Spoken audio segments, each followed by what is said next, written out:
Similarly, there were so many factions in this age. Every person who would learn a bit of religion in the form of commentary of the Holy Quran, tafsir or hadith or fiqh or kalam, etc., he would build up a mosque and will create his own faction, and he will start leading them in a direction he would like for himself. So there were so many thousands of factions that in the presence of these factions, a divine reformer was needed. So that's why Hazrat Masih Maud, he was told by God to rise and bring a unity among all the Muslims on the ground of this revelation. So that's why this faction or this community was to be kept separate, so that spiritually they can remain intact and they do not get mingled with the rest of the factions to lose their entity and identity. That's why they were to be kept separate. This was all in fulfillment of the prophecies 1400 years ago of the Holy Prophet ﷺ. That's right. And the Jamaat was established on those divine bases as well. So, if you allow me, I would like to add something. The word Ahmadiyya and Ahmadiyya Muslim community, it was not introduced in the beginning. In the beginning, just, these are the people who accepted the revival of the time. It was 1900 when there was a census in British Empire, and it was said that everybody has to give some name. So it was a sort of compulsion at that time that some name has to be given. Now, when Masih Maud Islam was asked what name his followers should use, so after prayer, of course, he told that the name should be the Ahmadiyya Firqa ke Musalman, that these are the Ahmadis, Ahmadiyya sect of the Muslims. This was the name. Now, this Ahmadiyya name is a very beautiful name, in which all the Muslims can come under this name. For example, previously there was Sunni, Shia, Wahhabi, Deobandi, Brelvi. These are all such names which has nothing to do directly with the Holy Prophet ﷺ. But word Ahmad is so beautiful because it is mentioned in the Holy Quran that Hazrat Isa alayhi salam made the prophecy that after him, Ahmad will come.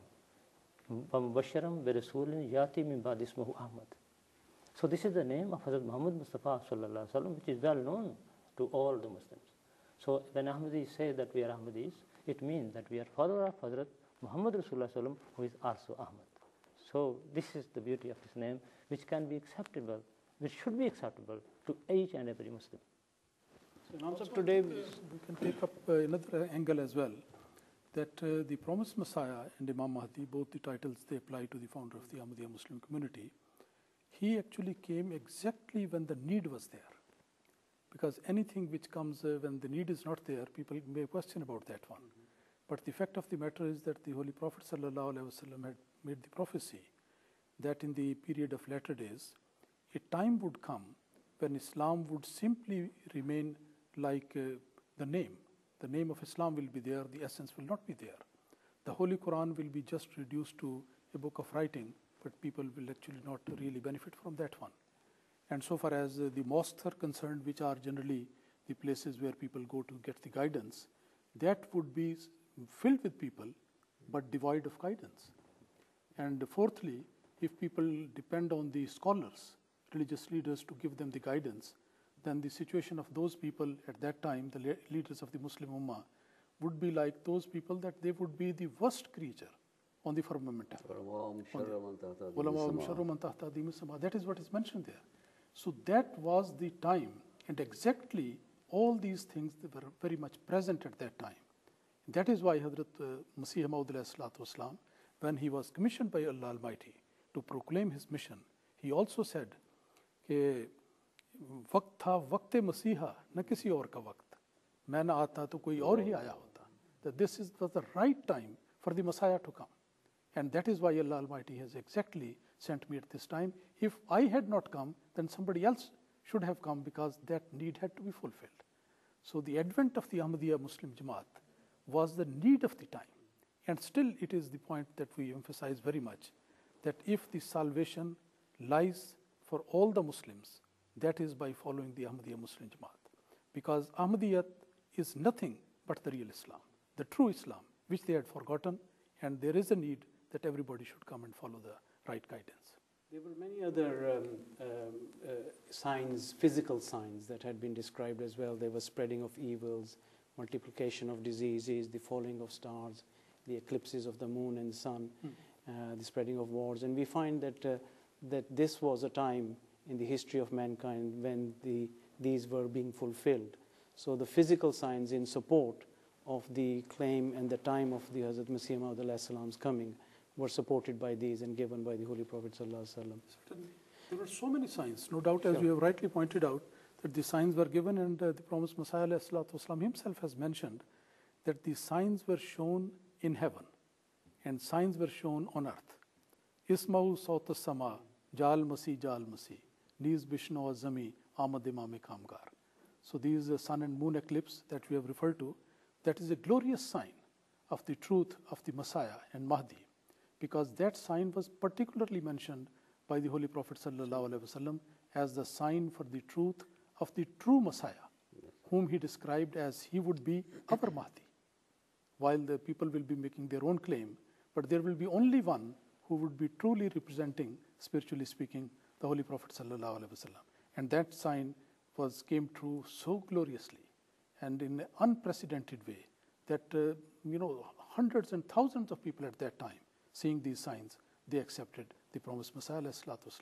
And also the sign on the earth that was against the enemies of Ahmadiyyat, enemies of the promised Messiah ﷺ, and also earthquakes were there as sign predicted by the promised Messiah. Then there was a plague which made a very clear distinction as to who is the right and who is wrong. And the promised Messiah ﷺ was given this promise as well, that inni uhafizu kulla man fid dar, that those people who come within the four wall of your community, they would be saved from this sign of Allah, because it is a punishment for the disbelievers and also it is a sign of truth of the righteous people. So he clearly was given this promise, and that came very true. No one can argue that these were man-made signs. These are all signs beyond the capacity of man, of course, and therefore shown in support. If you can move on from there as to what were the purposes, we've touched on this briefly, what was the purposes of the coming of the Messiah of the time? Was it just limited to the rejuvenation of Muslims of the time, or did the purpose of the coming of the Messiah and Mahdi alayhi salam have a wider concept, and was it going to be overall? The thing is that Islam is for the whole world, and the message of Hazrat Muhammad Mustafa sallallahu alaihi wasallam is for the whole world, as it is said, Inni Rasulullah alaykum Jamia. It is said in the Holy Quran. So now, whoever comes to represent the Holy Prophet Muhammad sallallahu alaihi wasallam as his slave, as his subordinate prophet, his message has to be for the whole world. You see, it is quite obvious. At the other hand, we see that people of all religion, they were waiting for some reformer. Like Hindus were waiting for Krishna, Christians waiting for Jesus Christ, second coming of Jesus Christ, Jews were waiting for the first coming of Christ, and similarly, everyone, even the Sikhs, they are waiting for their Guru. So Buddhist, everyone was waiting. Now the question is whether there should be one person who should come and unite all people, or there should be different people calling to different direction, and they should create, a split among the people. And we understand that God is one, and He wants the unity among His people. This is why Hazrat Masih Maud himself said in his book Al-Wasiyat that Khuda Ta'ala चाहता है कि उन तमाम रूहों को जो ज़मीन की मुतफर्रक आबादी में आबाद हैं, क्या यूरोप और क्या एशिया, उन सब को जो नेक फितरत रखते हैं तौहीद की तरफ खींचे, यही खुदा ताला का मकसद है जिसके लिए मैं भेजा गया हूँ. सो तुम इस मकसद की पैरवी करो, मगर नरमी, अखलाक और दुआओं पर जोर देने से. So he is told that I have been sent by Allah the Almighty to unite all the righteous nature people who are living in any part of the world, whether they are living in Asia or they are living in Europe, wherever they will live. All the righteous people, they should be got together, and this is the objective for which he has been sent by Allah. At the same time, as Masih has told us that what should be the method used for this. He said it should be done with prayer, it should be done with good morals, it should be done with kindness, love. And this is why the motto of the Ahmadiyya Muslim Jamaat is love for all, hatred for none. Khan Sahab, this question which you have raised and Baja Sahab has given a very ample reply for this. It also includes that the purpose of the Ahmadiyya Jamaat, or the purpose of the advent of Hazrat Masih Maud Islam is to unite the whole mankind into one community, so that they should follow one religion. And that's why the Holy Prophet ﷺ was sent, that he should bring for the whole mankind just one message, and that is the message of the Holy Quran. If this message is followed by all the members of the mankind of the world, then certainly they will become naturally one community and they will be united. That's why the community which the Holy Prophet created was very much united. They had love and passion for one another, and they would feel for one another, and this was just one family.